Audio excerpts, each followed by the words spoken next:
Okay. Jumbo Mimi Wasai Wahu Kuzakanza Kuhasa Masi Kuzatari, which is hello, I will be talking about the Maasai jewelry.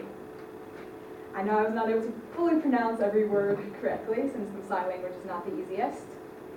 But in Maasai jewelry comes from Kenya. Some of it is made in Tanzania, since it's not only, but primarily it is from Kenya, made from the woman. And the color comes from nature and what everything around women make it from what everything means to them. So it's not exactly, it's like the children, nature, animals, everything else, and what the jewelry is used for everyday life. So what I said, like I mentioned earlier, the women make the jewelry and so do some of the relatives and some of the tribe members. This is one of the women's many jobs actually to do in Kenya. The jewelry is primarily made from leather and then beads and plants to help with some of the designs. They also add in the jewelry that I'm passing around some other little trademarks, which I was not able to know exactly what some of the other symbols might mean. It can be from any of their tribes and mean many different things. And the men in the tribes actually herd cattle, and that's where they get some of their leather. And also with the cattle, it helps. They sell them as well to help buy some beads. And mostly it didn't come, some of the jewelry, they don't like having some of the primary colors with some of the secondary colors right next to each other. I wasn't able to exactly find out why, but it's probably from throughout the years how it was kind of built. And the beads actually were not introduced to the Maasai until the 1900s. So it's more recent with adding more color into the jewelry. And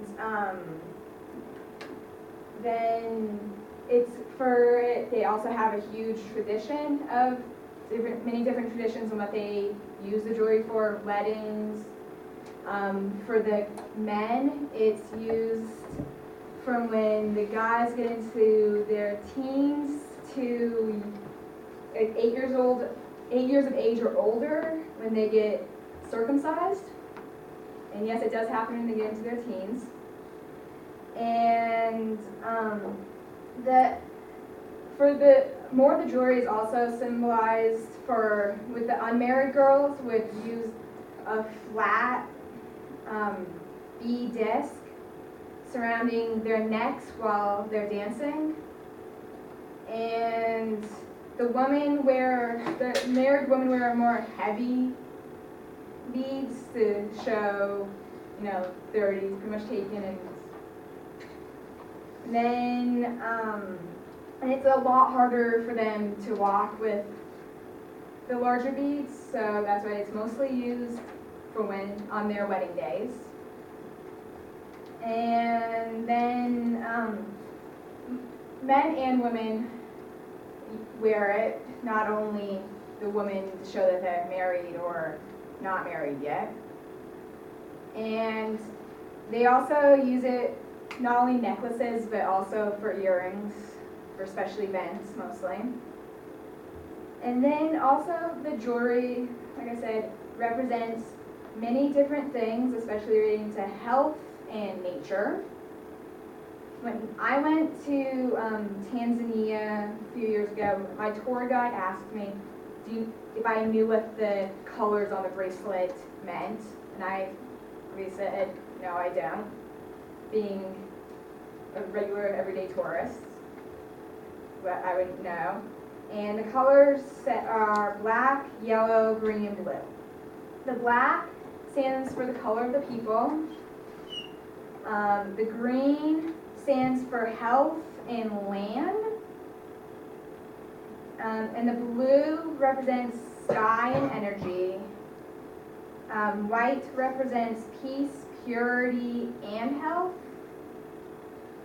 And the association within health comes from the white cow's milk, and the tribe also drinks it to help them stay healthy, which I found quite interesting. Red stands for bravery, unity, and blood. And the red is the color of the cow's milk, or pretty much. And often the cow is slaughtered, which again for the leather or to help with whatever other traditions they used. And then the Maasai women from Kenya make their jewelry from the colors of nature to symbolize many things. And Asante, thank you.